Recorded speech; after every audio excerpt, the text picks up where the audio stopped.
Hello again. This is Lecture 10 on Progressive Presidencies of the early 20th century.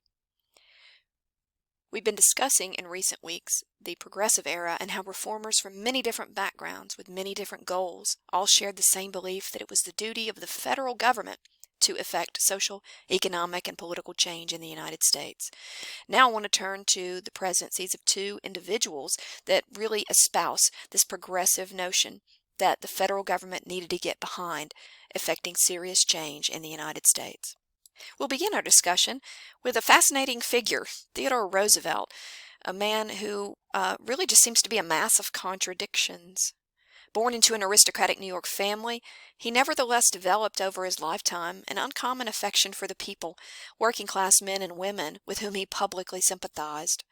Further, while he was a sickly, asthmatic child, he grew into a strong, athletic adult who purposefully pursued strenuous outdoor activities and vigorous sports like boxing. In addition to his adventuresome activities like dude ranching in the Dakotas or going on safaris in Africa, Roosevelt was also a voracious reader and an accomplished writer. After graduating from Harvard University, for instance, he wrote, among many things, a naval history of the United States during the War of 1812. Further, while Roosevelt was a firm believer in the supposed superiority of the Anglo-Saxon race, he also appointed members of supposedly inferior races, such as Jews, to important positions within his administration. He even invited Booker T. Washington to dine with him at the White House in a move that scandalized white Southerners during this era of segregation. In fact, Roosevelt's force of personality was so strong and he made such an impact on American political history that he remains the only 20th century president immortalized on Mount Rushmore. So how did this curious individual end up as president? Unfortunately, following a national tragedy. Roosevelt had run in the 1900 presidential election as the running mate of President McKinley, who was seeking a second term in office. McKinley was reelected, but his life was cut short in September of 1901 by an assassin's bullet in Buffalo, New York. At that point, Roosevelt was only 42 years old and became, at that time, the youngest chief executive in our nation's history. And this young president had an ambitious reform agenda. To begin with, he was interested in breaking up a number of monopolies and large trusts here in the United States. If you'll recall, the Sherman Antitrust Act, which had been on the books now for some 20 years, had been so loosely worded and vague as to be meaningless. Roosevelt wanted to pull the Sherman Antitrust Act out and give it some teeth, and that's exactly what he did. Just 5 months after taking office in 1902, he took aim at one of the biggest and most feared monopolies of the day, the $400 million railroad firm, the Northern Securities Company, a huge holding company organized by the super-rich and powerful financier J.P. Morgan. The federal government was successful in breaking up this mammoth corporation. When all was said and done, TR, as he preferred to be called, TR's administration launched similar legal proceedings against some 40 corporations, including giants such as American Tobacco, DuPont Chemical, and Standard Oil Company. This will earn him the nickname Teddy the Trustbuster. This action in wresting power away from some of the largest and wealthiest individuals in the country earned him a great deal of respect among the working class. Among labor union activists, his participation in negotiating the end of a coal miners' strike in Pennsylvania also will earn him the respect of labor union activists and the working class across the United States. He sided with the laborers in this case, not the management, and he personally became involved in the arbitration. Riding high on a wave of popularity, TR entered the 1904 presidential race. He ran on a platform that, if elected, he would offer every American a square deal. The slogan called to mind the president's no-nonsense nature and willingness to defend the rights of every man. This strategy was highly successful as he was put into office with 57% of the popular vote. He made a promise at that point as well, not to run for a second term in office. This is something he will come to bitterly regret later in his political career. In true progressive fashion, Roosevelt greatly increased the power of the federal government under his time in office. For instance, he increased the power of the ICC, the Interstate Commerce Commission, which was tasked to monitor the activities of large-scale corporations that cross state lines. What we're going to see, though, is that the clearest example of Roosevelt willing to put the power of the federal government behind his reform agenda will be his actions towards conserving Western lands. Remember, since his youth, TR had enjoyed the outdoors and held a deep love and respect for the wilderness. He also shared many conservationist concerns that the plundering of western timberlands, the overgrazing by cattle ranchers, and the pollution of water resources on government lands had reached crisis proportions. Something must be done.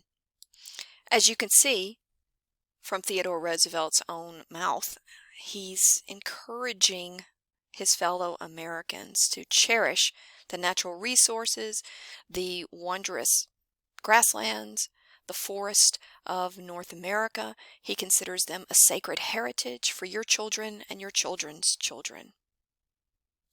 So Roosevelt was interested in conserving land for future use, settlement, and development.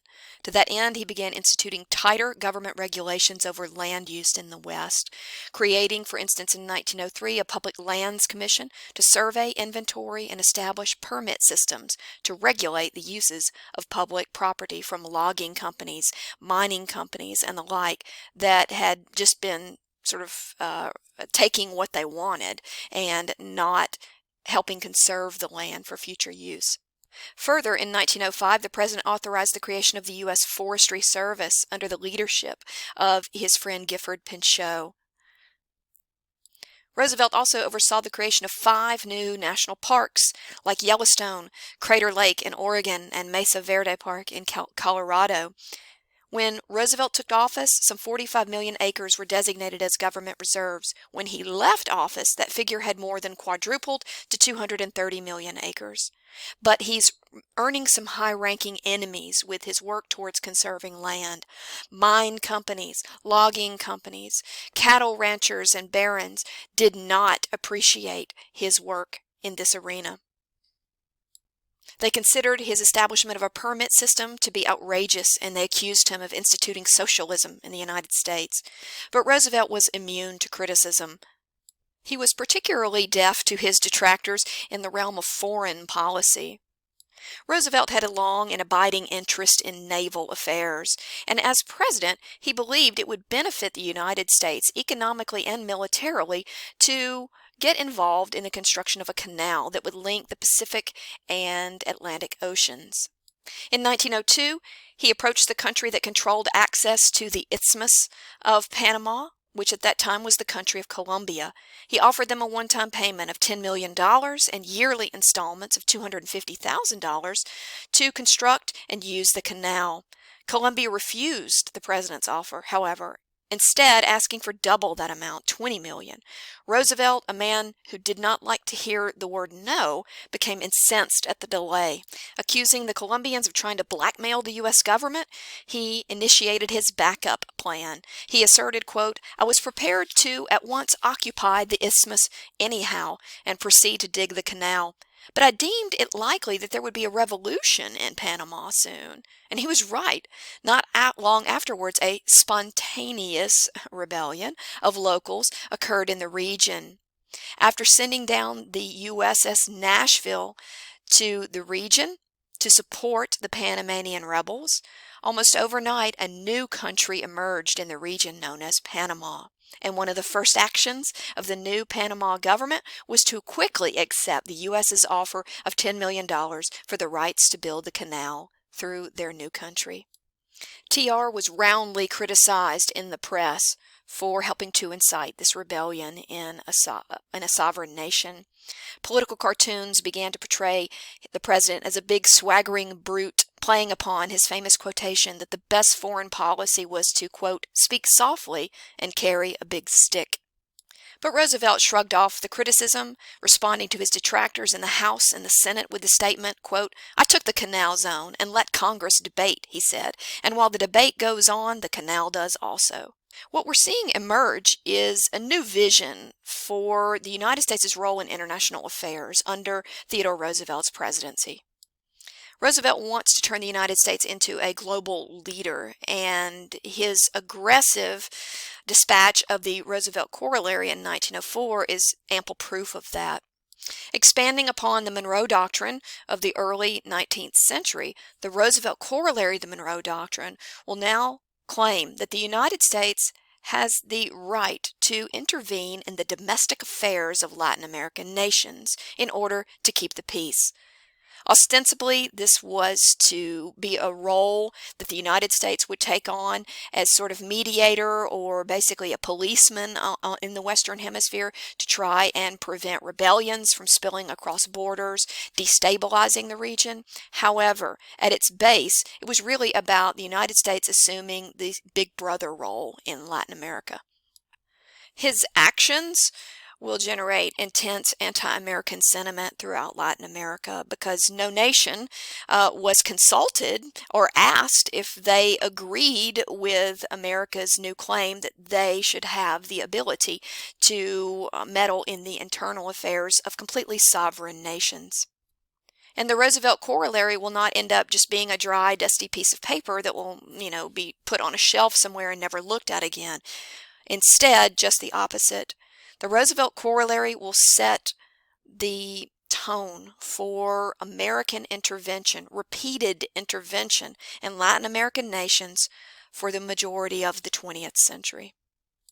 Near the end of his term in office, Roosevelt was managing to stir up a tremendous amount of controversy within the Republican Party. By the time the 1908 presidential election rolled around, in fact, people either loved or hated Roosevelt, and he was not going to be their nominee for the presidency in 1908. He was also cognizant of the earlier promise that he had made, that he would not seek a second term in office. And so for these reasons, he will take a back seat and will instead throw his support behind his former Secretary of War, William Howard Taft, for the presidency, who will easily win the election. Roosevelt mistakenly believed, however, that because he helped Taft become president, that he would have some pull or sway behind the scenes with the Taft presidency. That was not the case. Taft, his greatest love was the law. He remains our only president that ever served as both president and Supreme Court justice. So in this way, Taft was not really interested in Roosevelt playing puppeteer behind the scenes. As a result, we don't see a whole lot of progressive reform under Taft's presidency. By 1912, however, Theodore Roosevelt was chomping at the bit to get back into the White House. By this point, he doesn't care about his former promise not to run for the presidency again. He's going to do it, but he can't get his own party's nomination. The Republican Party is not going to run him in 1912. The Democratic Party doesn't want anything to do with him either. He will strike out and form a third-party bid for the presidency in 1912. He will help to organize the so-called Progressive Party or the Bull Moose Party. Their platform promised sweeping regulation of industry, extensive protections for workers such as a minimum wage, offering workmen's compensation, outlawing child labor. They even advocated for women's suffrage. The Progressive Party will have a large base of support among the working class, but in a contest, a three-way contest now, it will not be the Progressive Party nominee in the form of TR that is going to win the presidency. Instead, it will be the Democratic Party that will benefit from the vote splitting across three different parties. It will also benefit from the fact that their candidate in 1912, Woodrow Wilson, was a relative unknown, and also from the fact that the Democratic Party has been adding a number of reform-minded measures to their plank that year, deliberately to try to court those progressive-minded voters, and the strategy paid off. We'll talk a little bit more about Woodrow Wilson's presidency in part 2 of this lecture.